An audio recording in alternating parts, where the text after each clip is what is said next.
Chapter 5, Mishnah 8. Having listed decrees that the rabbis made for the benefit of society, the Mishnah turns to enactments that were made in order to prevent arguments. And these things the rabbis declared for the sake of peace. A Kohen reads first from the Torah scroll in the synagogue, and after him a Levi, and after him Israel. This law was enacted for the sake of peace. By creating a fixed order for the Torah reading, the rabbis prevented quarreling over who will read first. A second enactment. They, i.e., residents of a courtyard, may make an Erev only in the old house. That is, if they had put their Erev bread in a certain person's house in the past, they must continue to put it there, and not in another house. This law was enacted for the sake of peace. If people see that the Erev bread is missing from its normal place, they will suspect others of carrying in the courtyard without an Erev, and this will lead to arguments. A third enactment. If an irrigation canal flows alongside a series of fields, each with its own water pit to collect the water pit that is closest to the source of the canal gets to be filled first by the farmer who owns that pit, and the water pits that are farther away from the source of the canal get to be filled in successive order. This law was enacted for the sake of peace. Although all the farmers are equally entitled to the water, the rabbis made this rule to prevent fighting over who fills his pit first. A fourth enactment. Prey caught in traps set for beasts, birds, or fish is subject to the laws of theft.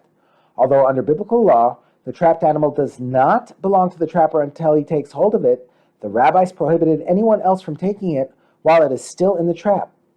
The law was enacted for the sake of peace, i.e., to prevent arguments between the trapper and someone who tried to take the trapped animal. However, if someone did take it, the courts do not force him to give it back, because the trapper did not actually own it at the time. The next Tana disagrees with the last point. Rabbi Yossi says it is actual theft to take the trapped animal. According to Rabbi Yossi, the rabbis decreed that an animal caught in a trap truly belongs to the trapper. Therefore, even after someone takes it, the courts can force him to give it back. A fifth enactment, a lost item that was found by a deaf-mute, an insane person, or a minor who are considered mentally incompetent and thus cannot legally acquire anything, is subject to the laws of theft. Although the item does not belong to such a finder, the rabbis prohibited anyone else to take it from him. This law was enacted for the sake of peace, i.e., to prevent arguments between the finder or his relatives and whoever tried to take the object from him. However, if someone did take the item, the courts do not force him to give it back, because the finder did not actually own it at the time. The next Tana disagrees with the last point. Rabbi Yossi says it is actual theft to take the lost item. According to Rabbi Yossi, the rabbis decreed that the item truly belongs to the deaf-mute, etc., and the courts could therefore force someone who took it from him to give it back. A sixth enactment. If a poor person is cutting down olives that were left for the poor from the top of an olive tree, the olives that are on the ground beneath him are subject to the laws of theft.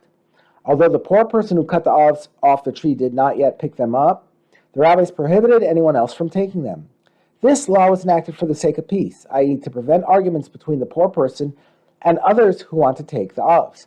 However, if someone did take the olives, the courts do not force him to give them back because it is not actual theft. The next Tana disagrees with the last point.